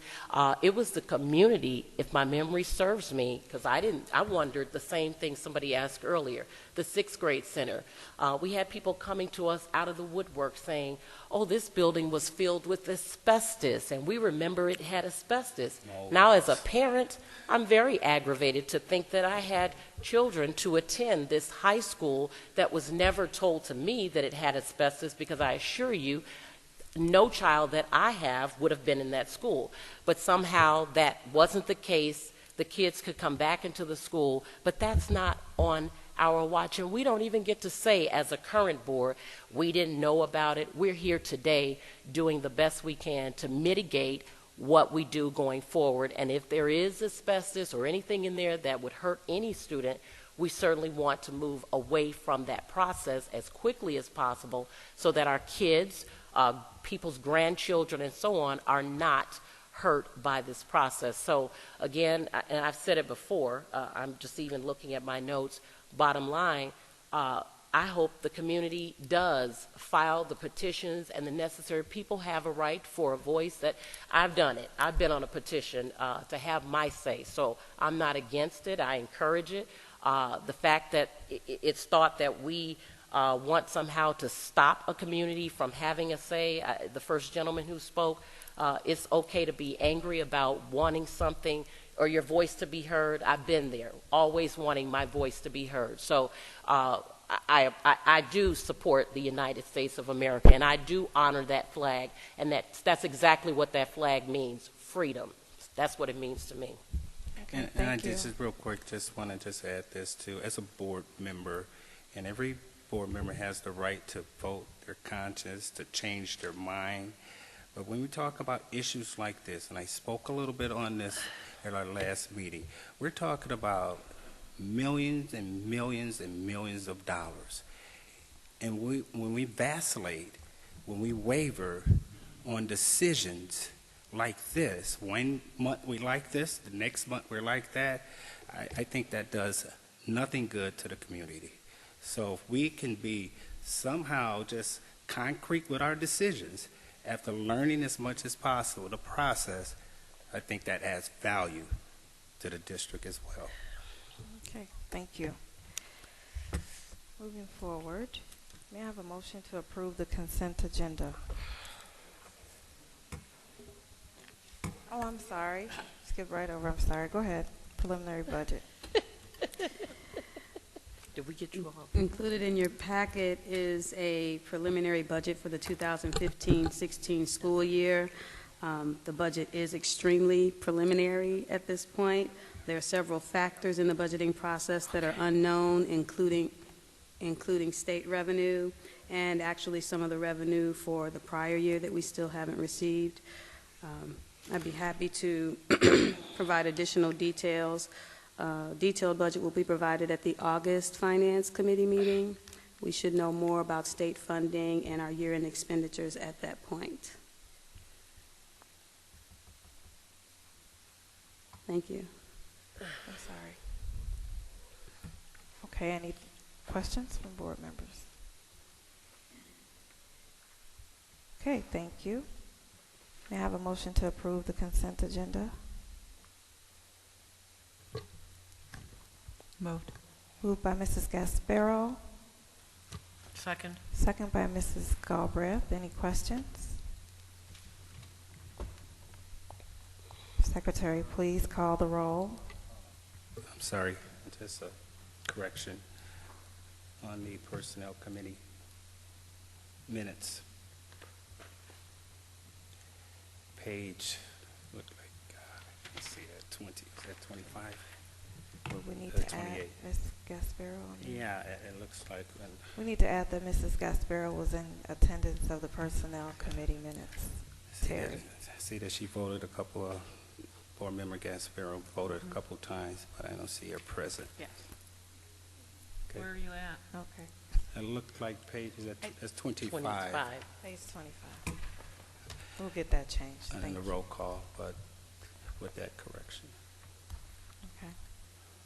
With the change to the Personnel Committee minutes as outlined, Secretary, please call the roll. Mr. Teray? I'm going to vote nay. Okay. Mrs. Gasparo? Aye. Ms. Galbraith? Aye. Mr. Brown? Aye. And Secretary's aye. Dr. Hall? Aye. Thank you. Motion carries.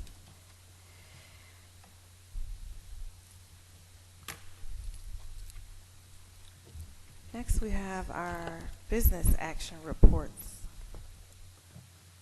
Dr. Williams.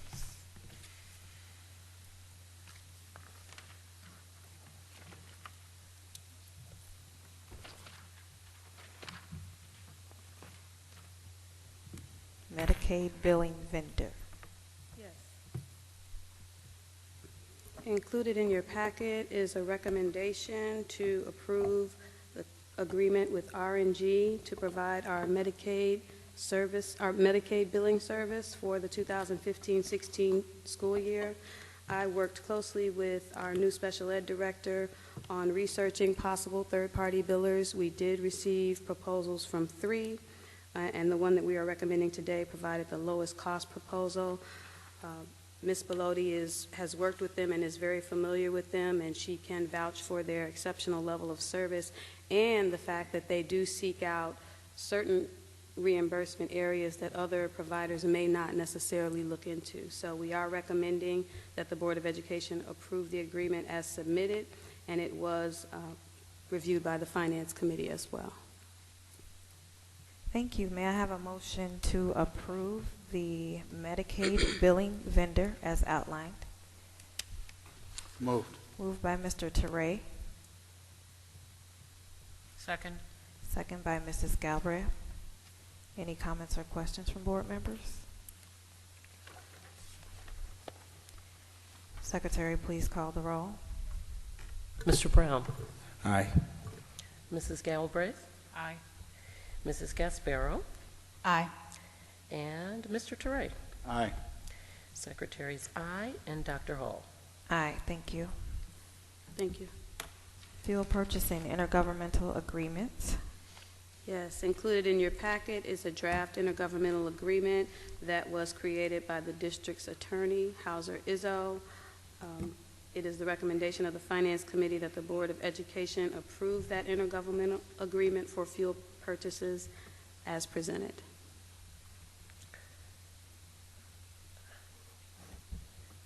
Can you, Any, let me get a motion. Sorry. oh, okay. May I have a motion to approve the fuel purchasing intergovernmental agreement as outlined? So move. Moved by Mr. Brown, Second. second by Mrs. Gasparo. Any comments or questions by board members? I have a question. Did the town of Crete agree to everything here? Are I'm we all on the sorry. same page with Crete on this intergovernment agreement? Has it been signed off by Crete? Not to my knowledge, sir. We were bringing it to the board prior to having discussions with Crete. I did provide the village president with a copy of the draft last week. Okay. Last week? Any feedback or No, I have not received feedback to date. no changes at this point? Not Okay. to date. I have not received any. So All right, thank you. Okay, so the process is for the entire board or the board to approve the draft. And then do we bring it back to the finance committee if there's no changes from the input from the village president of Crete? Do we bring it back to the finance committee, or do we bring it back to the board to say, okay, can this draft be considered a full-blown agreement? My intent was to have the board sign off on it, tentatively provide that copy to the village president so that he can take it to his board and have them sign it, if there aren't any issues. I thought he had a copy of it. He does have a copy of it. I don't know that he had that copy prior to So his you want last to board take meeting. him, though. you want to take the village president a signed copy, draft copy from the board for him to sign? I'm a little confused on that. Okay, ultimately, we want a final copy. We want input from the village of Crete.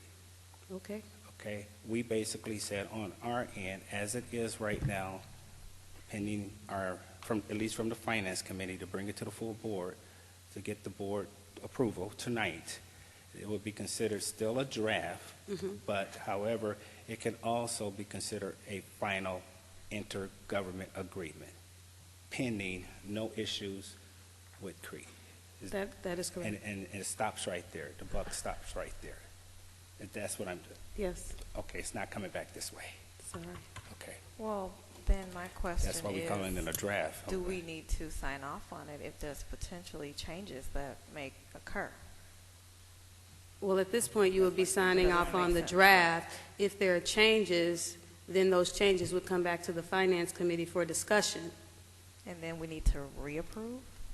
If think there's so. changes, yes, ma'am.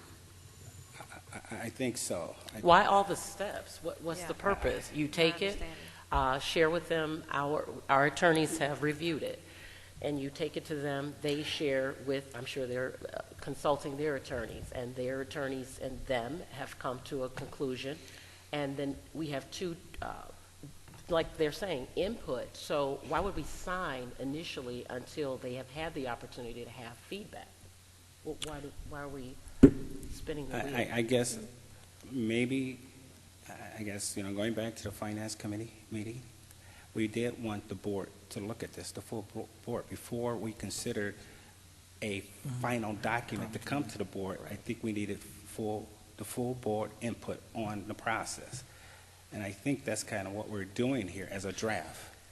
I know it's an extra step, but I think it's just the nature of the beast, so to speak. I think it We would need have the been full better bo- to make this informational if that was the intent Okay. of bringing it to the board to get input. It just doesn't make sense to me to sign off on it and it may have changes. So I don't think it's a problem if we sign off on it knowing what we're signing off. We're signing off But on we the don't. draft. We're signing off on the draft. The next time you're going to know It's is gonna at be- the finance meeting, Yes, to be so then it brought comes back to the board full- Saying to that- be saying this is- voted on again.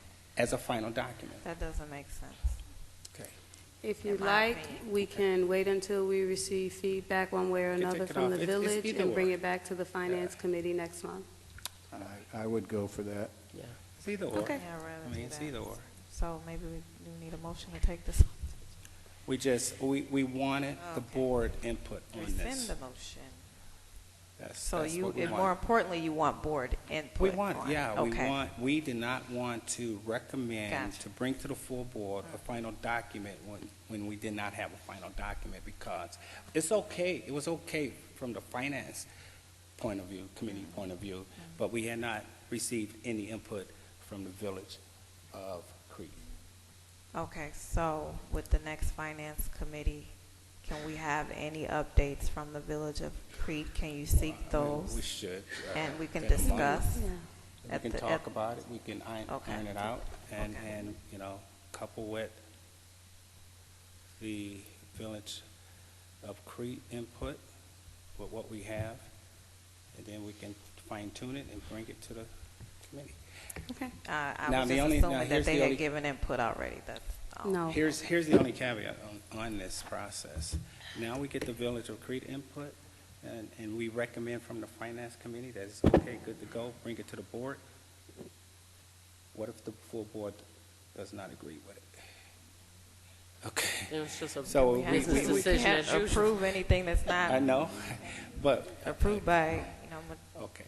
So, quorum. okay, did everybody have a chance to look at it? No, I would say so. Do you guys have The any draft? problems with it? I So don't we're know not if we're hearing approving. from any of our other board members have any issues with the intergovernmental agreement as it stands. So we want every board member input on it. If they don't have any, that's fine. But that was the purpose of bringing it to the full board. Gotcha. You know, maybe For we missed it. input. For input, I Okay, guess. gotcha. Can we? Okay, so can I have a motion to rescind the motion? I'll motion to rescind it. Moved by Mr. Teray. I have a second. Moved. You mean second? One second, sorry.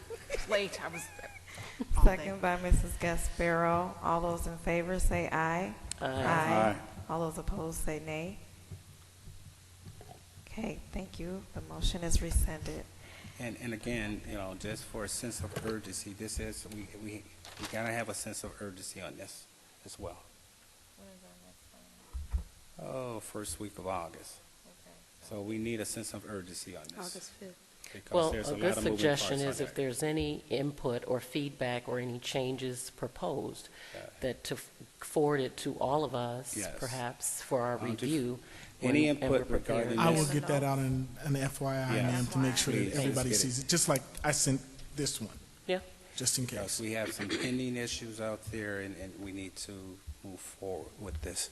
Okay, thank you. Okay, custodial supplies bid. Yes, included in your packet is a recommendation for custodial supplies, which we bid on an annual basis based on our inventory and our anticipated needs for the new year. A public bid opening was held on July 9th as required by law. 9 companies submitted bids and a summary of the bid results is attached. I think it's worth noting that this year we did request alternative bids rather than requiring specific brands to see if we could possibly provide some savings as it relates to that. And several of the recommendations are actually for alternatives. I worked closely with Mr. Bohm to ensure that the alternatives were of like kind and quality to what we've used in the past. So I am requesting that the board award the custodial supply bids by item to the lowest responsible bidder as defined in the attached FY16 custodial supply bid summary with the following modification to the bid total for North American, the total being $6,749.60. So move. Or do you put the motion out there yet? Can I have a motion to approve the bid for custodial supplies as outlined in the bid summary? With the modification. And with the change to North American in the amount of $6,749.60.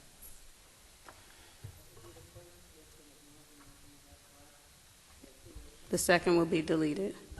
Just And- one okay, North so- American. Okay. So, may I have a motion to approve the bid for custodial supplies as listed in the bid summary with the following changes of, first, reference to North American in the amount of $6,749.60, as well as removing the second appearance of North American. Are we clear? Everybody clear? A motion, please. Moved. Moved by Mr. Teray. Oh, you changed. Second. Second by Mrs. Gasparo. Any questions? I know we have been doing business like this when it comes to custodial supplies. We have 5, 6, 7 vendors bidding on the lowest responsible bidder has been awarded the contract. We're just moving forward. I wonder, do we have an opportunity to bundle this and redo our specs to have somewhat of a package deal out there? Because Well, we always have the option to award on an item-by-item basis or Yes. as a bundle. Typically, if you award on an item-by-item basis, you're able to save money. Okay, that might be the answer, but you understand where I'm coming from? We have It is more very time-consuming minute and it's more to supplies. manage. These are not real big-ticket items. Well, we do have a $28,000 bid here, but with 5, 6 vendors. So we'll talk about that. Just see. I like to, just because we have been doing it a certain way doesn't always make it the best way. Okay. Here's an opportunity to at least revisit it and see what we can do. No Okay. problem. And we always want to look at ways to save money. So if it ends up that this is the best way for us And so be it. to get these, then yeah. But I agree if we can look at the possibility of getting one vendor or two. These are custodian supplies. I would think one vendor could provide us with all of the service And we necessary. may get discounts because we are and we doing can go multiple. to that and use that as a bargaining tool. But we'll see. Okay. Okay. Thank you. Secretary, please call the roll. Mr. Brown? Aye. Mrs. Galbraith? Aye. Mrs. Gasparo? Aye. Mr. Toure? Aye. Secretary's aye, and Dr. Hall. Aye. Thank you. Okay, the garbage disposal services bid. A public bid opening was held on July 9th for garbage disposal services. 2 companies responded to that request. The incumbent, Republic, was found to be the lowest responsible bidder. The Illinois School Code allows the negotiation of rates with the proposed winner after the bids have been publicly opened and analyzed to determine who the lowest responsible bidder is. Based on my analysis, I am requesting that the board approve the bid as submitted, approve the bid by Republic pending successful negotiations on the rates for the 2015-16 year. I did have some concerns regarding the increases for several locations. The increases were in excess of 20%. With no changes to the actual number of pickups, so I am in contact with them. We've had one conference call, and I am waiting for the sales manager to return on Friday so that we can finalize any changes that would be necessary to the prices. The Illinois School Code allows us to negotiate the rates, but it does not allow us to negotiate the scope after the bid has been awarded. So it is my I'm sorry? Negotiate the what?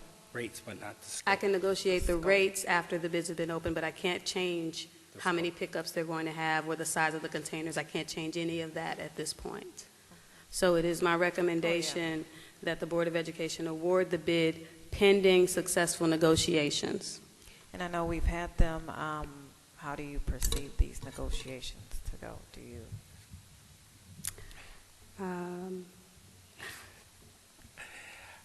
I haven't spoken with the sales manager as of yet. I did express my concerns regarding the increases, and the individuals that I spoke with really weren't able to address it. So at this point, I'm just waiting to hear back from the sales manager.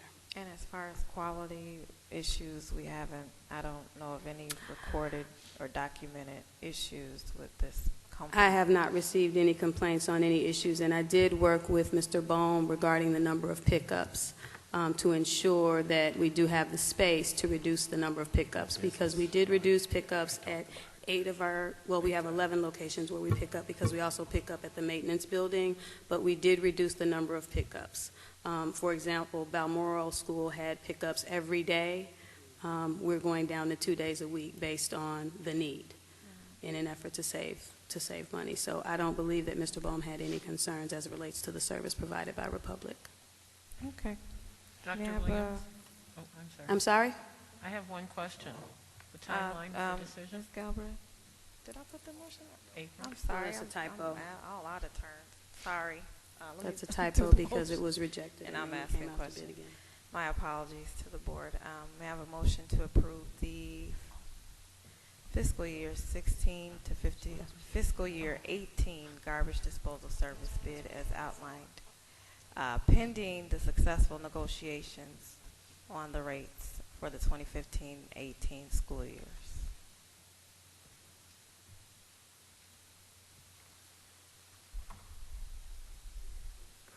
A motion? Is there a motion?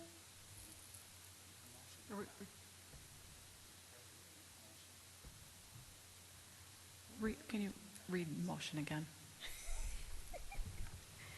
I have a motion to award, I'm going to read it as it's on here, award the bid for garbage disposal services to Republic, the lowest responsible bidder, pending successful negotiations on rates for the 2015-18 school years. I'll make the motion. Moved by Mr. Teray, Second. second by Mrs. Galbraith. I'm sorry, Ms. Galbraith had some questions or comments? Yes, the timeline for decision says April. Yes, that was a typo. It's for today. Should have said July Yes. 21st, not April 21st. I have a question. Does the responsible bidder, Republic, do they have permission to go into all of our communities? They are the incumbent, so they were already servicing all of our communities. Yes. And I guess my question is, you're going to go and negotiate with them. What if you don't get anywhere with negotiations? What's plan B? We will come back to the Finance Committee and have a discussion. And in the interim, who's going to pick up the garbage? We are currently operating under the terms of the old contract. With Republic? Yes. Okay. And will you give us his when will you give us his feedback? FYI or what? As soon as I have it, I do anticipate speaking with them on Friday, so I would anticipate having an update for you in the next FYI. 'Cause I'm just worried that they're looking at us as having deep pockets, That bothers me. 20% increases. Everybody knows. Fuel went down, it didn't go up, Labor went up. So, anyway, okay. Okay, Secretary, please call. I've got some concerns here. Dr. Williams, where are we as far as the village of Crete basically have an ordinance out there that states that Republic, the company that we are looking to approve, is the single source for picking up garbage or waste in the village of Crete, as well as University Park supposedly have an ordinance out there saying that Republic can only be used in the village. So where are we with that? Well, because we are a governmental entity, we are required to comply with the Illinois School Code, which may be very different from what they are required to comply with. I have been working with President Einhorn, and the plan in the event that the lowest responsible bidder was not Republic would be to go to one of their board meetings and actually present information as it relates to that. So- Their ordinance is for residential and commercial businesses within the village. Okay, so that ordinance at this moment did not play any role in bringing Republic to us. No, What sir. was the previous contract? Republic was the How long? They are the present vendor. How long was it? They were previously, we've done it on an annual basis, so they've done it, I believe, for the last 2 years at least. And now we're looking 3 years in. For what reason now? For 3 years? Well, to encourage competition, a multi-year contract was in our best interest.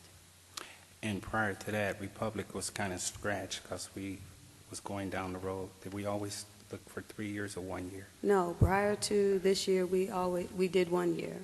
Okay. At least for the last No. 2 years, we did 1 year. Dr. Williams, would you explain to the board why you went to 3 years? I know we talked about this earlier, but just give them the big picture as quickly as you can. Okay. When vendors are looking at these contracts, they're looking at the initial setup cost to purchase the dumpsters and bring them into all of our locations. So in order for them to make a profit, a multi-year contract is more beneficial.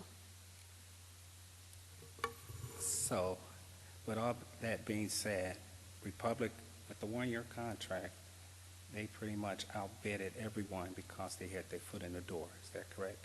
For the No most one part. else submitted bids in the Because of prior that- year. Because of that reason, Republic was already here.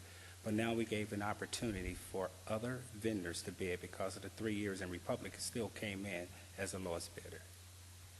I mean, I think that's a good thing. Republic was going to have an advantage if we continue to go down the road to propose a one-year contract. They would have had the advantage. They That is had correct. in the past. That is correct. Okay, so to give other companies an opportunity, a fair shake at this process, we went with the 3 years. That'll give us a best, probably the best deal. And Republic still came in, but for what I see here, as the lowest responsible bidder. Of the 2 bidders that submitted, yes, they did. That was Homewood. I don't have the page up. Yes. Okay. Homewood Disposal. Okay. And I did ask Dr. Williams a couple questions about this. And to my understanding, most districts do multi-year contracts with disposal companies. Is that correct? Yes, that And is my understanding. do we put ourselves in a situation of increasing costs if we do it annually? You put yourself at risk to have a higher increase if you're not locked into a certain amount, yes. Okay. All right, thank you. You're welcome. Okay, Secretary, please call the roll. Mr. Touré? Aye. And Mrs. Gasparo? Aye. Mrs. Galbraith? Aye. And Mr. Brown? Nay. And the Secretary is aye. Dr. Hall? Aye. Thank you. Motion carries. Any old business? New business? I got some old business. I'm trying to find it here. We were talking about athletic director, hiring athletic director. Is that on the consent agenda here? Is that on it? That'll be under new business. Did I miss it here? All Sorry, I hirings- had to run to the washroom. All hirings are on the personnel report. I believe you were here for that vote. I'm trying to find his name. It was on the consent agenda. Consent agenda. It's on the consent, Mike. The Is he on here? report. Well, But don't what's worry, your you question? voted. You I didn't know voted what nay, he didn't said. you? You voted nay, Mike. the question I had was, He we said we the talked 80s. about, I just want to make it clear, we talked about hiring an athletic director, Here, it's on page 26. but there was issues with certification between states. The individual came from Indiana, is coming from Indiana, and I would like to get an update and let the public know that, we can't bring the person on board until everything is kosher between the states. Can you please explain that to the public? Mr. Cunningham? Mr. Neal, would you go ahead and go over where we Somebody. are, the state? Yes, actually, what the issue was that after the new licensing rules were passed in 2012, or were passed effective 2012, to change the licensing requirements for principals in the state of Illinois, basically what happened was any mechanism for an out-of-state candidate for administration to become licensed in Illinois was removed. And they have since acted to replace that on an annual basis, but now those have expired, and it got caught up, the renewal of it got caught up in the politics between the governor and the legislature. At this time, my understanding is, and I just looked on the General Assembly page, that on July 16th, the governor signed the bill approving the process. So now all we're waiting for is the word from the ROE regarding what steps have to be taken for him to be licensed. He's met all the necessary requirements. We just need to have the ROE and the State Board of Ed provide the mechanism for him to actually receive his license. And we expect that shortly. I'm supposed to hear from the ROE later this week. Okay. So at this point, is he tentatively hired, or are we going to actually vote on this gentleman? Well, at this point, the board has, because they approved the consent agenda, he is employed. That employment is contingent in his contract to his being licensed in the state. So if he does not become licensed and there is a point where the board decides to rescind that, they would have every right to do so. And that is in all administrative contracts. Correct. Okay. I just want to make sure everybody was clear on that, and I was, because, you know, we're hiring somebody, but we can't put them to work because of some political maneuvering going on between the states, correct? And Well, I the political encourage maneuvering is over with at this point. We're just waiting for the rules. And I encourage everyone to contact your legislators and share your concerns with some of the things that are coming out of this whole budget crisis. I did speak with one of my legislators and shared with her this issue, because if we're holding up, we're reaching impasse and all, you know, whatever is going on. A lot of things on local levels are being affected by that. So if we cannot put people in place because of whatever's going on in Springfield, I think our legislators need to know that as well. Thank you. All right. He said old business, but we were on new business. That was old business. I'm sorry. New business. My apologies. I think I skipped board updates. So if anyone has a... Oh, you have a... It's for me. Go ahead. Did you say new business? Well, I don't know. You guys can decide. I'm just wanting to bring to you guys' attention the care or lack thereof of the maintenance around these buildings. I visited the schools this week, and they look not good. And I'm probably not even being nice. Deplorable is the word I really want to use. We're going to greet people on August, the second week in August. I know that at the last finance meeting we had a lengthy discussion on lawn maintenance, the requirement for more people. What are we doing? It's not good. It doesn't look good. I read somewhere that we had somebody independently come out and look into it and try to help the process. It's embarrassing from the street, from every point. And, you know, again, I remember years ago, Dr. Rogers was talking about the amount of money that's spent on the facade and the edifices around here. At least we could do is to maintain what we have. At the high school, there's literally a tree that was a weed, and it's grown. I mean, we're not maintaining, and I'm wondering, we employ people to do jobs, and are they getting done? And or if they're not, I suggest you guys take a clear look at what's happening in and around our buildings quickly, especially before school starts. I don't know why anyone would want to come. Again, you got to be outside first, get in, and believe that there's something positive and good going on in the inside. I concur. I think we've all communicated. I don't know why this is not being handled. Even the back entrance to this high school, the walkway up to the door is full of cut grass, piles on the walkway. Doesn't make sense. Grass on the tracks at the high school. We have community members that use the track. Cannot use those. Garbage that's not being dumped. We have brought our concerns. I continue to get contacted by our community asking what is going on. This is our maintenance department or whoever, buildings and grounds, that are responsible for this, and something needs to be done about it. And I believe many board members have been contacted by the public. I think Mr. Brown was out there one day pulling weed whacking or whatever, but you know, that's not in our description as responsibilities as board members. But you know, it's not a laughing matter. Something needs to be done about it, and it needs to be done yesterday.